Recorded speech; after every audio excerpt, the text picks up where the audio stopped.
1964 பெரும்பாலான படங்கள்ல எம்.ஆர். ராதா அவர்கள் நடிச்சிருந்தாரு. புதிய பறவை படத்துல சிஐடி வேடத்துல வித்தியாசமான நடிப்பை வெளிப்படுத்தி இருந்ததுடன் எல்லோருடைய பாராட்டுகளையும் பெற்றாரு. வழக்கம் போல எம்.ஆர். ராதா அவர்கள் மிரட்டி எடுத்திருப்பாரு. அவர் தலையில் உள்ள டர்பனும் சிங்கப்பூர் ஜிலுஜிலு லுங்கியும் ஜிப்பாவும் அப்படின்னு கலக்கி இருப்பாரு. வழக்கம் போல் வி.கே. ராமசாமியும் ஓ.ஏ.கே. தேவரும் ராமதாசும் அவங்களுடைய வேலையை சிறப்பாக பண்ணியிருப்பாங்க. சமையல் ஜோடியாக நாகேஷ் மனோரமா தான். காமெடி ஜோடி அப்படின்னே சொல்லலாம். இவங்க அடிக்கிற லூட்டி சொல்லி மாளாது. என்ன மாப்பிள்ள இது? பழைய பேப்பரை கொண்டாந்து விலைக்கு போடுற மாதிரி நோட்டு கத்தையை கொண்டாந்து போடுறீங்க. ஓ, அந்த மீசக்காரனையும் குட்டியும் இந்த பணத்தை கொடுத்து விரட்டவா? இல்லடா, சிங்கப்பூர்ல இருந்து புறப்பட்டு எந்த நோக்கத்தோட இங்க வந்தியோ அதை நிறைவேற்றிக்க. புரியலையே மாப்பிள்ள. புரியல? செத்து போன உயிரோடு இருக்கான்னு சொல்லி என்ன மிரட்டி பணம் பறிக்கத்தானே இந்த நாடகம் ஆடுறீங்க? எடுத்துக்க.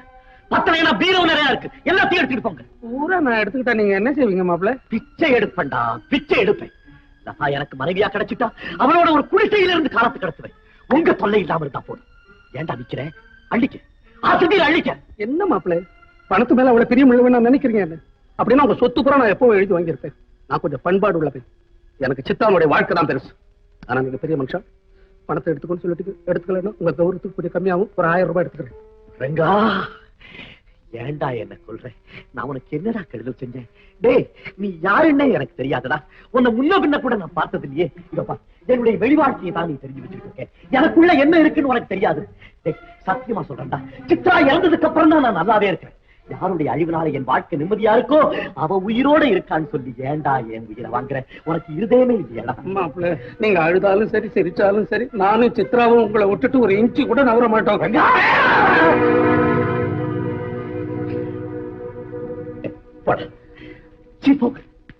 2010 ஜூலை 23 அன்று சிவாஜி கணேசன் அவர்களுடைய குடும்பத்திற்கு சொந்தமான சாந்தி தியேட்டர்ல மீண்டும் ரீரிலீஸ் செய்யப்பட்டது. அப்பொழுதும் படம் நல்ல வரவேற்பையும் வசூலையும் பெற்று தந்தது. இந்த நிலையில இந்த திரைப்படம் வெளியாகி கிட்டத்தட்ட 60 ஆண்டுகள் நிறைவடைந்தது.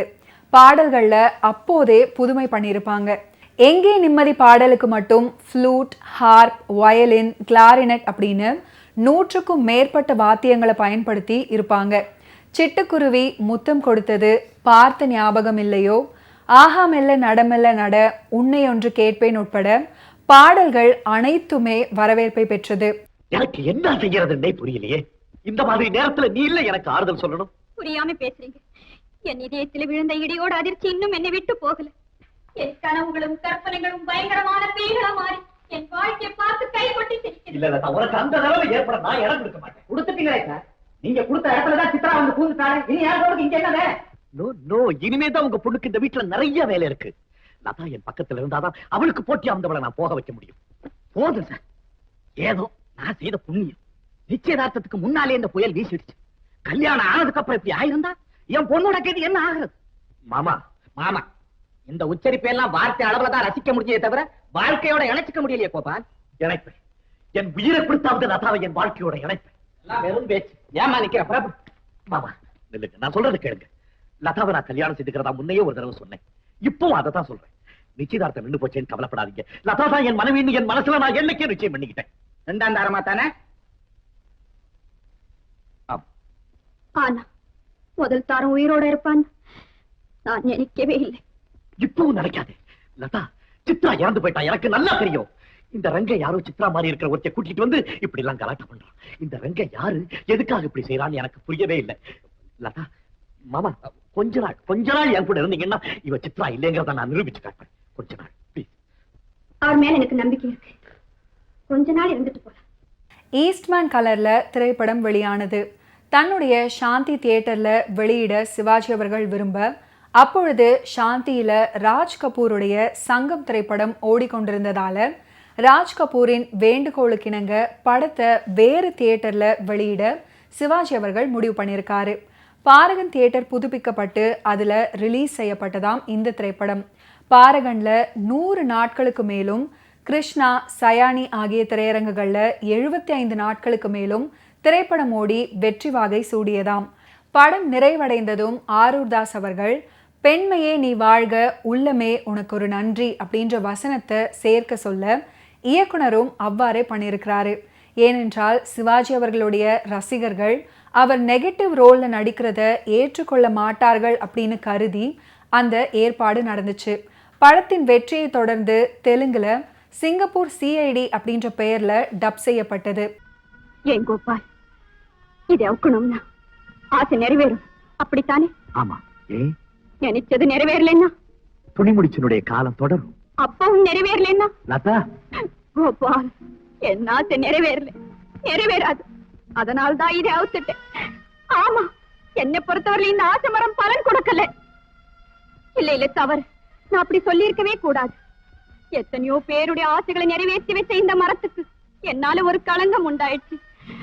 முதல்ல நான் ஆசைப்பட்டதே தவறு, அதை விட பெரிய தவறு இந்த கல்ல மரத்துல கட்டினது. எனக்கு எல்லாம் எதுக்கு ஆசை? லதா, நீ என்ன சொல்ற? எனக்கு புரியல. கோபால், நான் உங்களை காதலிக்க போறேன்னு கனவுல கூட நினைக்கல. ஆனா காதலிச்சேன். நான் உங்களை காதலிச்சது பெருசு இல்லை. உங்க காதலுக்கு தகுதியா இருந்தேனே, அதை நினைச்சுதான் நான் பெருமைப்பட்டுக்கிட்டு இருந்தேன். உங்களை கல்யாணம் செய்துக்கணுங்கிற ஆசை என் மனசுல உண்டாயிடுச்சு. அந்த ஆசை நிறைவேறணும்னு வேண்டிக்கிட்டுதான் இந்த கல்ல மரத்துல கட்டினேன். புதிய பறவை திரைப்படத்துல இடம் பிடித்திருக்கக்கூடிய மற்றும் ஒரு ஃபென்டாஸ்டிக்கான பாடல் தான் ஆஹா மெல்ல நடமெல்ல அப்படின்னு தொடங்கக்கூடிய பாடல். இந்த பாடலை TM சௌந்தரராஜன் அவர்கள் அற்புதமாக பாடியிருப்பாரு.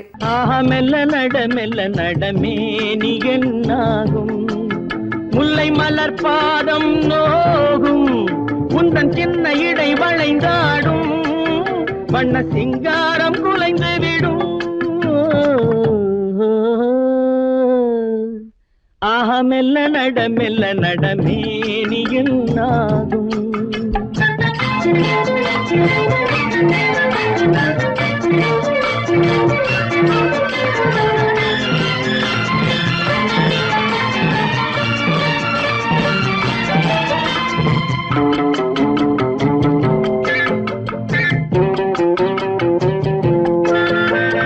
படுக்கையை இறைவன் விரித்தான், வரும் பனித்திரையால் அதை மறைத்தான். படுக்கையை இறைவன் விரித்தான், வரும் பனித்திரையால் அதை மறைத்தான். பருவத்தில் ஆசையை கொடுத்தான், வரும் நாணத்தினால் அதை தடுத்தான், வரும் நாணத்தினால் அதை தடுத்தான். ஆஹ மெல்ல நடமே நீ என்னாகும். படத்தை இயக்கியவர் தாதா மிராசி, ஹிந்தி வங்காள படங்களின் இயக்குனர். இந்த படத்தை இவரே இயக்கினால் நன்றாக இருக்கும் அப்படின்னு அங்கிருந்து அழைத்து வந்தாரு சிவாஜி அவர்கள். இந்த தாதா மிராசி பற்றி ஒரு கொசுறு தகவல். இவர் கதை சொல்லும் பாணியே மிரட்டலாக இருக்குமாம். 5-6 மணி நேரம் கதை சொல்லிட்டு இருப்பாராம். கதை, காட்சி, இசை, கேமரா கோணம் அப்படின்னு சகலத்தையும் இவர் விவரிக்கும் ஸ்டைல் திரையுலகில் பிரபலம். இவரின் மேனரிசங்களை வைத்துதான் இயக்குனர் ஸ்ரீதர் காதலிக்க நேரமில்லை படத்துல பாலையாவுக்கு நாகேஷ் கதை சொல்லும் காட்சியை வச்சிருக்கிறாரு. இந்த சமயத்துல நீங்க வந்திருக்கவே கூடாது. எந்த சமயத்துல வேணாலும் வருவேன். கோவமா இருக்கீங்களா? ஆமா, என் இஷ்டத்துக்கு விரோதமா நீ எதுவுமே செய்யக்கூடாது. சாப்பிடுறது, ட்ரெஸ் பண்ணிக்கிறது எல்லாம் என் இஷ்டப்படித்தான் நடக்கிறோம். எப்படியா? நான் உன்னை கல்யாணம் செய்துக்க போறேன். ஐயோ, அதுக்கு முந்தைய இவ்வளவு ஆர்ப்பாட்டமா? ஏது கல்யாணத்துக்கு அப்புறம் உங்க ஆட்சி ரொம்ப கடுமையா இருக்கும் போல இருக்கே. ஆமா, ஜாக்கிரதை. நான் யாருன்னு உனக்கு தெரியாது. நான் யாருன்னு உங்களுக்கு தெரியாது. என்னமோ காதல்ல ஆடுறேன் பாடுறேன்னு நினைச்சிட்டீங்களா? கல்யாணம் ஆனதுக்கு அப்புறம் என் டைப்பே மாறிடும். உங்களை அடக்கிறதுக்காக நான் எதையும் செய்வேன். ஜாக்கிரதை. நான் விளையாட்டுக்கு இல்ல சொன்னேன். நான் வேடிக்கைக்கு இல்ல சொன்னேன்.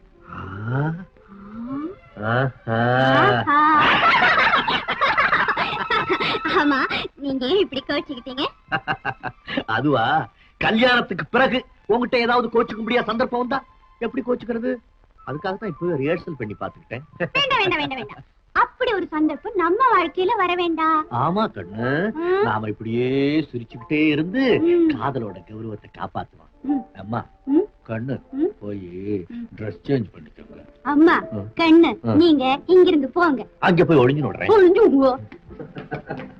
உன்னை ஒன்று கேட்பேன் அப்படின்னு தொடங்கக்கூடிய ஒரு அற்புதமான பாடல் புதிய பறவை திரைப்படத்துல இடம் பிடித்திருக்கும். இந்த பாடலை இசையரசி பி சுசிலா அவர்கள் ஃபென்டாஸ்டிக்காக பாடியிருப்பாங்க. மேற்கத்திய ராக் அண்ட் ரோல் பாணியில் அமைந்த உன்னை ஒன்று கேட்பேன் விஸ்வநாதன் ராமமூர்த்தி, கண்ணதாசன், சுசீலா அவர்கள் இணைந்து சிறிது கூட சிரமம் தெரியாமல் அமைக்கப்பட்ட மற்றும் ஒரு ஸ்டைலிஷ் பாடல் அப்படின்னே சொல்லலாம். சுசீலா அவர்களின் மிகச்சிறந்த பாடல்களில் இந்த 2 பாடல்களுக்கும் மிக முக்கியமான இடம் இருக்கு. அற்புதமான பியானோ இசையும் இடை இசையில் சாக்ஸ் பயன்படுத்தப்பட்டிருப்பதும் மேற்கத்திய பாணி அணுகல்கள். இந்திய பாணி டியூன்ல இந்த இசை மிக வித்தியாசமான ஓசையுடன் அமைஞ்சிருக்கும். நிலவிலா வானம் அப்படின்ற இடத்துல எவ்வளவு நன்றாக மெட்டு போட்டிருப்பாங்க. இந்த பாடலை எவ்வளவு வேண்டுமானாலும் பாராட்டி கொண்டே போகலாம். உன்னை ஒன்று கேட்பேன், உண்மை சொல்ல வேண்டும், என்னை பாடச் சொன்னால் என்ன பாடத் தோன்றும்.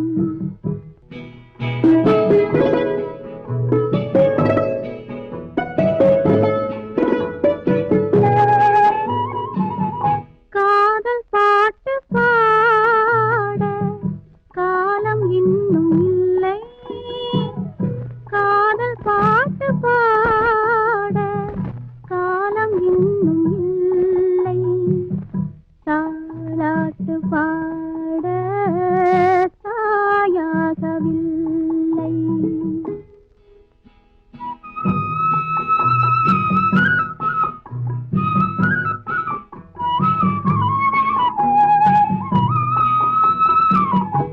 நிலவில்லா வானம், நீரில்லா மேகம், பேசாத பெண்மை, பாடாத உண்மை, கண்ணை மெல்ல மூடும், தன்னை எண்ணி வாடும், பெண்ணை பாடச் சொன்னால் என்ன பாடத் தோன்றும்.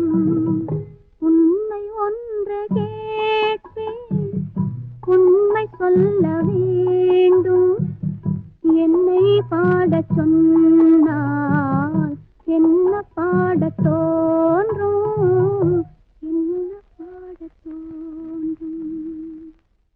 பொதுவாக த்ரில்லர் படங்கள் குடும்ப ஆடியன்ஸின் ஆதரவை பெறாது. விதிவிலக்காக புதிய பறவையை குடும்பங்களாக கண்டு கழிச்சிருக்கிறாங்க. படம் 133 நாட்கள் ஓடி லாபத்தை ஈட்டியது. அதுபோல ஒரு உணர்ச்சிகரமான த்ரில்லர் இன்று வரை தமிழ் சினிமாவில் எடுக்கப்படவில்லை அப்படின்றதே புதிய பறவையின் முக்கியத்துவமாகும். பட போஸ்டர்களில், விளம்பரங்களில் பாடல் கேசட் ஹிட் ஆகும்போது எந்த ஒரு தருணத்திலையும் இது ஒரு கிரைம் த்ரில்லர் அப்படின்னு ப்ரோமோ தரப்படவே இல்லை. ரொமான்டிக் ட்ராமா மாதிரி தான் ப்ரோமோ பண்ணியிருப்பாங்க. அது படத்துக்கு ஒரு பெரிய ப்ளஸ் அப்படின்னே சொல்லலாம். புதிய பறவை திரைப்படத்தில் இடம்பெற்றிருக்கக்கூடிய மற்றும் ஒரு அற்புதமான பாடல் தான் பார்த்த ஞாபகம் இல்லையோ அப்படின்ற பாடல். பார்த்த ஞாபகம் இல்லையோ பாடலின் போது அப்படி ஒரு ஸ்டைலிஷாக ரகளை பண்ணுவார்கள் சிவாஜி அவர்களும் சவுகார் ஜானகியும். அதிலும் சிவாஜி அவர்கள் சிகரெட் பிடித்து புகை விடுவதற்கு ஆர்ப்பரித்தார்கள் ரசிகர்கள்.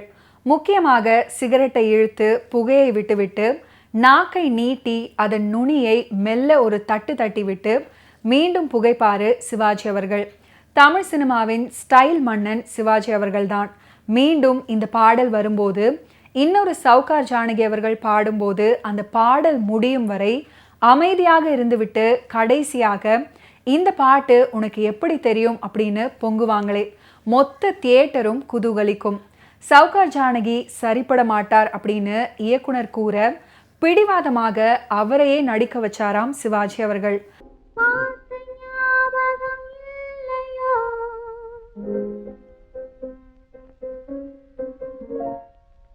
பருவ நாடகம் தொல்லையோ,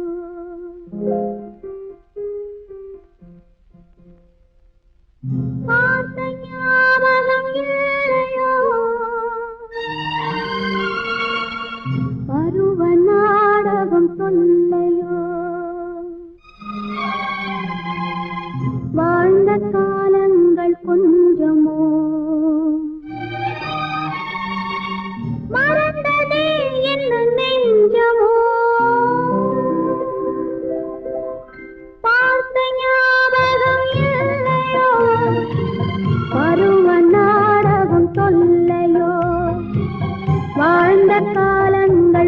கொஞ்சமோ மறந்ததே என்ன நெஞ்சமோ அன்று பார்த்த ஞாபகம் இல்லையோ பருவ நாடகம் சொல்லையோ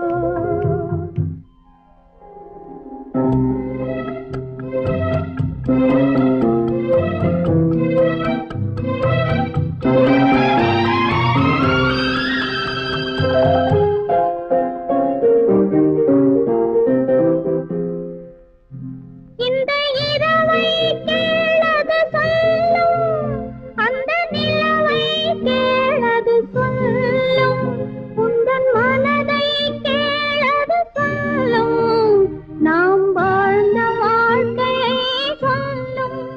படத்துக்கான காஸ்டியூம்ஸ் சிங்கப்பூர்லையும் லண்டன்லையும் ஆர்டர் கொடுத்து தைத்து வரப்பட்டுச்சாம். அவ்வாறு இருந்தும் பார்த்த ஞாபகம் பாடலுக்கு அந்த ஆடைகள் ஒத்து வரவில்லை அப்படின்னு சொல்லி தான் ஹாங்காங்ல வாங்கி வந்த சேலையையே சௌகா ஜானகி அவர்கள் கட்டி நடிச்சிருக்கிறாங்க. நான் சென்றது மறந்தாய் உறவை இன்று வந்ததே புதிய பறவை இந்த ஜென்மத்திலும் ஒரு தடவை நாம் சந்திப்போம் அந்த நிலவை அன்று பார்த்த ஞாபகம் இல்லையோ பருவ நாடகம் சொல்லையோ வாழ்ந்த காலங்கள் கொஞ்சமோ மறந்ததே என்ன நெஞ்சமோ. ஓகே வியூவர்ஸ், இன்னைக்கு நிகழ்ச்சியில் சிவாஜி அவர்களுடைய ஃபிலிம் கெரியரில் நடந்த பல இன்ட்ரெஸ்டிங்கான விஷயங்களை நீங்கள் பார்த்து தெரிஞ்சிருப்பீங்க. இதே மாதிரி அடுத்தடுத்த எபிசோட்ஸில் சந்திப்போம். நன்றி, வணக்கம்.